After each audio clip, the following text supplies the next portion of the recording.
आप सभी भाई बहनों का आध्यात्मिक ज्ञानात्मक चैनल की संध्या बेला ज्ञान कक्षा में एक बार फिर स्वागत है। आज की चर्चा का विषय है संस्कारी सरकार।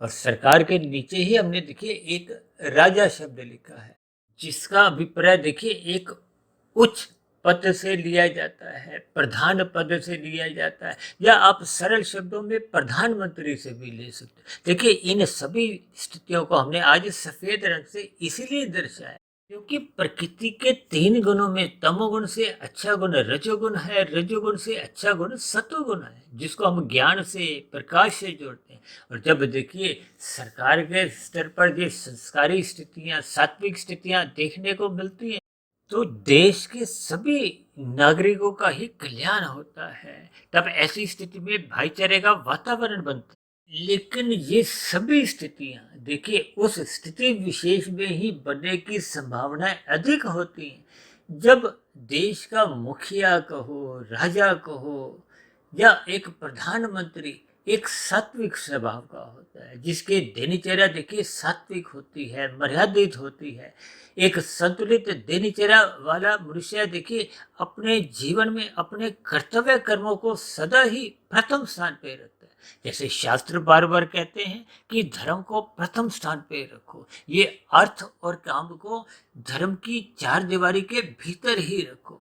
क्योंकि कहीं भी देखिए, चाहे छोटे स्तर पर हो, यानी कि कोई अधिकारी के स्तर पर हो, मंत्री के स्तर पर, देखिए भ्रष्टाचार की स्थितियां तभी बनती हैं जब मनुष्य के जीवन में अर्थ और काम ये अमर्यादित होने लगते हैं। यानी कि धर्म जब प्रथम स्थान से हटने लगता है तो फिर ये अर्थ और काम अपना एक नंगा नाच खेलने लगते हैं। इन सभी स्थितियों के आपको मैं भावार्थ समझने होंगे। यानी कि जब मुखिया एक सात्विक होगा, धार्मिक होगा, तो फिर ये स्थितियां नियंत्रण में रहती है। अक्सर आपने सुना होगा ना, देखिए आपके हमारे घर में भी देखिए एक मुखिया होता है। अब मुखिया का अभिप्राय क्या है? देखिए जैसे आपके हमारे शरीर में एक मुख होता है, हम जितना भी आहार लेते हैं वो मुख द्वारा ग्रहण किया जाता है। फिर वो मुख द्वारा ग्रहण किया भोजन केवल मुंह में ही नहीं रहता, अब मुंह के द्वारा फिर वो पूरे शरीर का एक सभी तत्वों का एक पोषण होता है। यानी कि शरीर के अन्य सभी अंगों का भी उसी भोजन से एक पोषण होता है। इसी तरह देखिए जैसे परिवार को एक मुखिया चलाता है। आपने देखा होगा, देखिए कोई एक सरकारी विभाग है या कोई निजी संस्थान है, इनके भी एक ना एक देखिए मुखिया होते हैं। ऐसे ही राज्य को जो एक मुखिया चलाता है, ऐसे ही देश को, पृथ्वी को, यानी कि इस संसार को, इस ब्रह्मांड को, देखिए ये सभी स्थितियां जब आप कर्मबद्ध तरीके से पाओगे तो आपको पता चलेगा कि ये जो पूरा जगत है, ब्रह्मांड है, ये अनादि काल से जो एक व्यवस्थित चलता आ रहा है, ये परमात्मा की ब्रह्म शक्ति। देखिए परमात्मा एक सर्वोच्च सत्ता है। क्योंकि आज हम देखिए एक सरकार के ऊपर भी कुछ बात रखेंगे, राजा के ऊपर भी बात रखेंगे, संस्कारों के ऊपर भी कुछ बात रखेंगे। देखिए संस्कारी शब्द को जब हम सफेद रंग से दर्शाते हैं तो इसका अभिप्राय शुभ स्थितियों से लिया जाता है। क्योंकि तमोगुण से अच्छा गुण तो देखिए रजोगुण कहा जाता है, रजोगुण से अच्छा गुण सतोगुण कहा जाता है।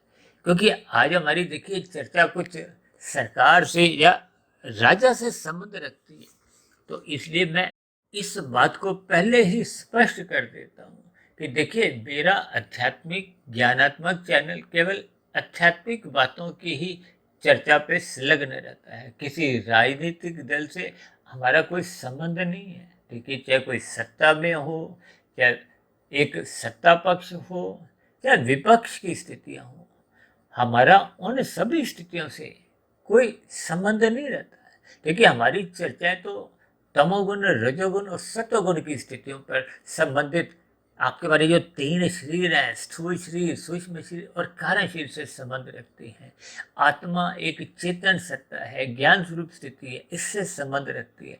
और परमात्मा जो एक सर्वव्यापी अनंत स्वरूप सत्ता है, उससे संबंध रखती है।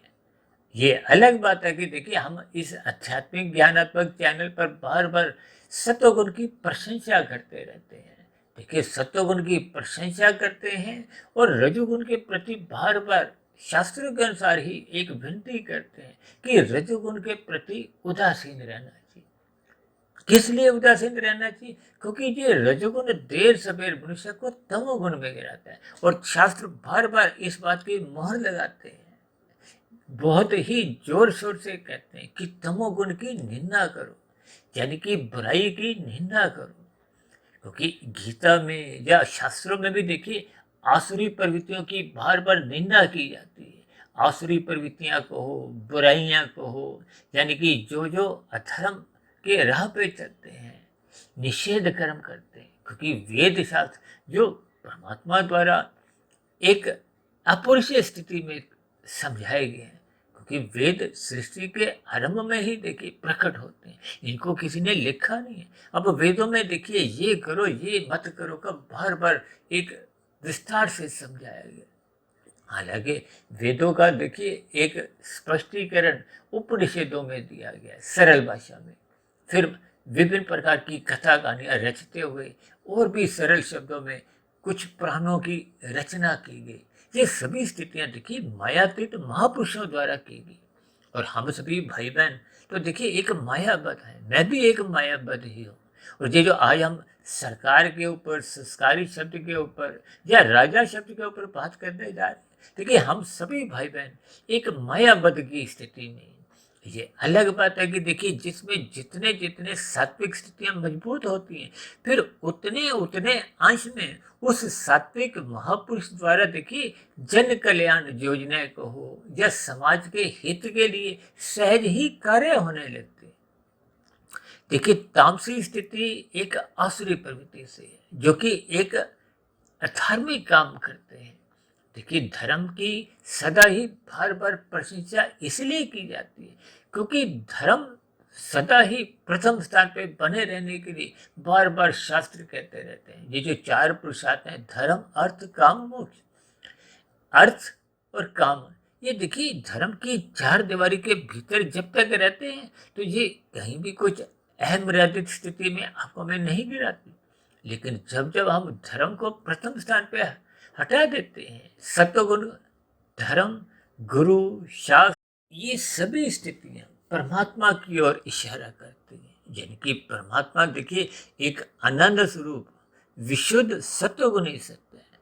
देखिए जब हम सत्वगुण कहते हैं तो इसका अभिप्राय नहीं है कि उसमें रजोगुण की स्थिति नहीं होती, लेकिन रजोगुण गौण होता है और तमोगुण अति गौण की स्थितियां होती हैं। देखिए ये सभी व्यवहारिक स्थिति हैं। जब हम रजोगुण कहते हैं, जब तमोगुण कहते हैं, तो फिर रजोगुण प्रधान होता है, तो फिर तमोगुण गौण होता है, सत्वगुण अति गौण की स्थिति में होता है। और जब हम तमोगुण कहते हैं तो तमोगुण प्रधान होता है, रजोगुण गौण होता है और सत्वगुण अति गौण की स्थिति में होता है। क्योंकि आज हमने देखिए सात्विक स्थिति को विशेष एक उसकी प्रशंसा की है, क्योंकि शास्त्र भी देखिए उस सत्वगुण की प्रशंसा करते हैं, धर्म को प्रथम स्थान पर रखने का जोर देते हैं। और भगवान श्री कृष्ण जी ने तो बार बार गीता में ही कहा है कि जब जब धर्म की हानि होती है तो मैं धर्म की स्थापना के लिए, और जो धर्म के देखिए एक पांव उखाड़ते हैं, यानी कि जो आसुरी प्रवृत्ति हैं उनका नाश करने के लिए और सात्विक पुरुषों का एक साथ देने के लिए, उनका उत्थान के लिए, उनकी रक्षा के लिए मैं अवतार लेता हूँ। देखिए ये सभी स्थितियाँ मैं बहुत ही साधारण शब्दों में इसलिए समझा रहा हूँ ताकि एक साधारण मनुष्य को ज्ञानमय स्थिति का बोध हो। क्योंकि हम सभी भाई बहन तो देखिए मनुष्य जोनि में है, और मनुष्य जोनि को देखिए एक जिम्मेदारी से जोड़ा जाता है, एक उत्तरदायित्व से जोड़ा जाता है। क्योंकि हम सभी भाई बहन देखिए मनुष्य जोनि एक कर्म फल सिद्धांत से जुड़े हुए हैं। और ये अलग बात है कि देखिए हम इस मनुष्य जोनि में साधना करते हुए अपने मिले हुए जीवन को अंतिम जन्म बनाते हुए मायातीत की स्थिति यानी कि परमात्मा प्राप्ति को भी पाने में सफल हो सकते हैं, ताकि ये जन्म मरण का जो एक बंधन है, क्योंकि बंधन कोई भी हो वो दुखदायी होता है। और भगवान श्री कृष्ण जी ने तो ये गीता में ही इस जगत को दुखालय नाम से संबोधित किया है। और शास्त्र तो देखिए इस जगत को त्रिविध ताप से भी जोड़ते हैं। हालांकि कर्मफल सिद्धांत के अनुसार जो जो आपको में प्रतिकूल परिस्थितियां दुख देती हैं वो आपके हमारे किए गए कर्मों का ही परिणाम होता है। और जब अन्य मनुष्यों को भी स्वतंत्रता मिली है, अब यदि वो देखिए आसुरी प्रवृत्तियों का रूप धारण करते हुए बुराइयों का साथ देते हैं और बुरे काम करते हैं, तब ऐसी स्थिति विशेष में देखिए उनके द्वारा किए गए पाप कर्मों का एक साधारण मनुष्य को भी देखिए एक दुख होता है, एक परिणाम रूप में एक प्रतिकूल परिस्थितियों में जीना पड़ता है। लेकिन ऐसी स्थिति विशेष में परमात्मा की क्षति पूर्ति का जो एक सिद्धांत है, वो परमात्मा की क्षति पूर्ति के सिद्धांत में आपके बड़े उन भोगे गए दुखों की भरपाई करते हैं जो हमने देखिए पाप कर्म किए ही नहीं थे। देखिए इन सभी स्थितियों को अक्सर हम अलग अलग चर्चाओं में अलग अलग विषयों के अंतर्गत समझाते आए।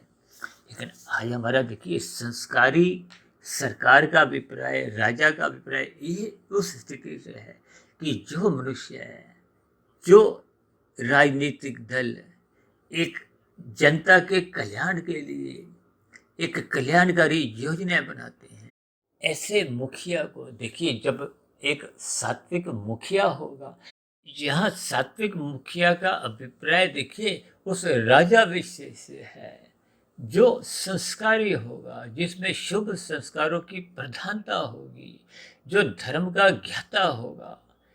तब ऐसी स्थिति विशेष में उस राजा द्वारा किया गया शासन में देखिए जो नीचे के पदाधिकारी होते हैं, अब देखिए कलयुग चल रहा है, अब कलयुग में देखिए तमोगुण स्थितियों की प्रधानता दिन प्रतिदिन बढ़ती जा रही है। ये कलयुग का प्रभाव है, क्योंकि कलयुग की स्थितियां तो देखिए दूध कीड़ा, मद्यपान, स्त्री संग, हिंसा और अनीतिगत कार्यों से कमाए गए धन, इन 5 स्थानों पर सहज ही बना रहता है।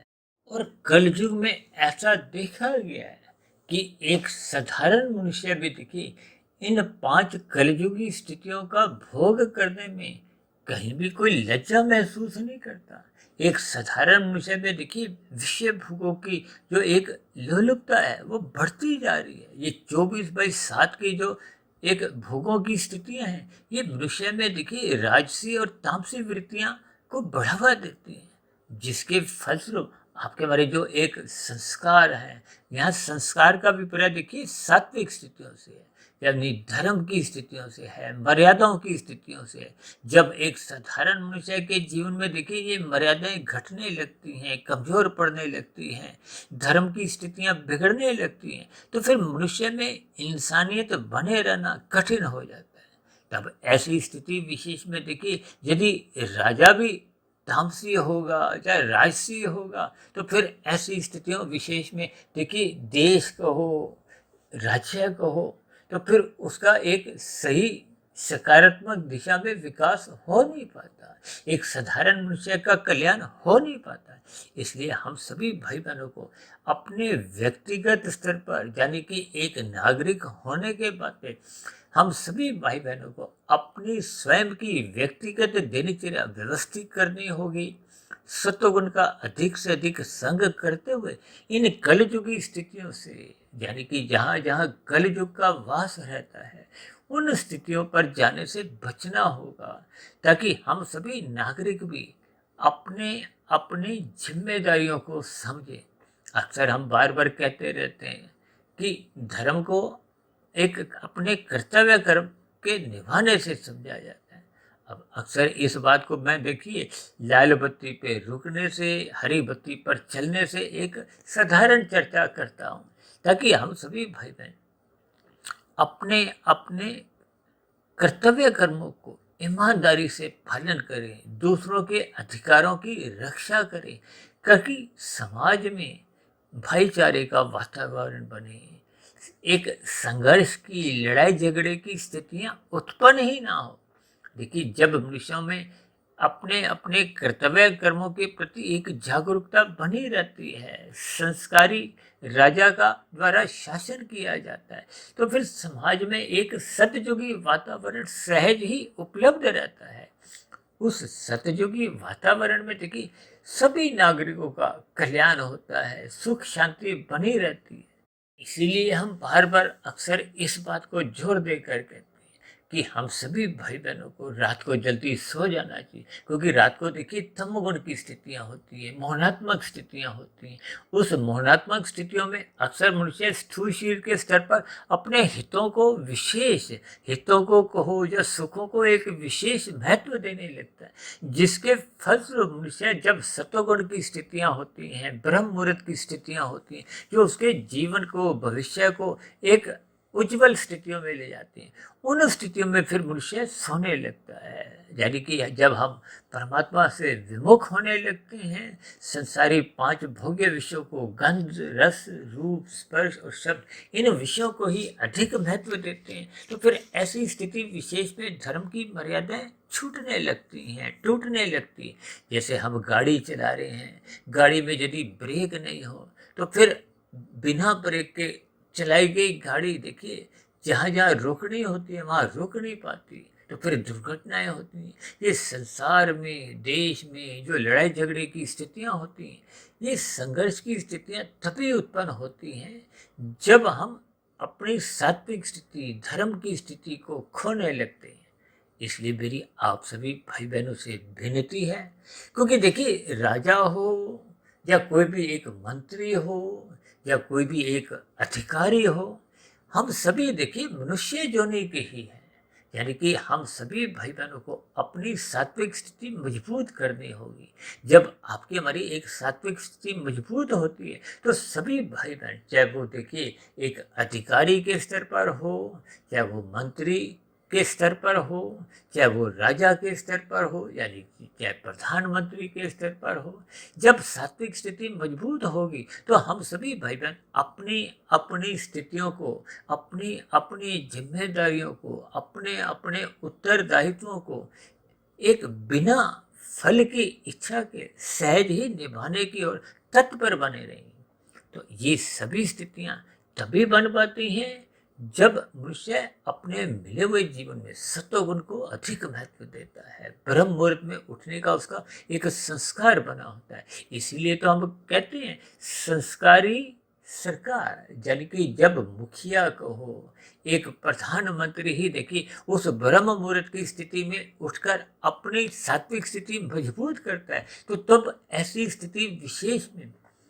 उसके नीचे के जो एक मंत्री हैं या अधिकारीगण हैं, यानी कि सतोगुण द्वारा राजसी मनुष्य हो चाहे तामसी मनुष्य हो, वो सदा ही नियंत्रित रहते हैं। और यदि मनुष्य देखिए राजा के पद पर कोई तामसी व्यक्ति हो या राजसी व्यक्ति हो, तो फिर ऐसी स्थिति विशेष में देखिए वो जो नीचे के राजसी और तामसी स्थिति है वो अनियंत्रित होने लगती है। जैसे शास्त्रों में कहा गया ना कि मन के ऊपर बुद्धि तत्व को रखना चाहिए, क्योंकि बुद्धि सदा सात्विक होती है और सात्विक बुद्धि निरंतर तब तक रहती है जब तक वो सत्संग करती है।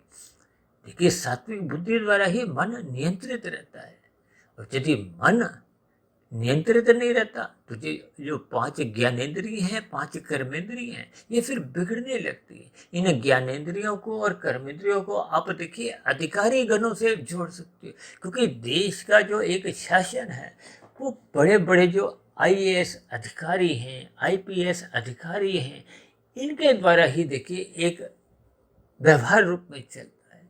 अब इन सबके ऊपर देखिए मंत्री होते हैं, मंत्रियों के ऊपर प्रधानमंत्री या राजा होता है, तो ये सभी स्थितियां तभी एक नियंत्रण में बनी रहती हैं, सात्विक बनी रहती हैं, जब राजा जब प्रधानमंत्री एक सात्विक प्रवृत्ति का होता है।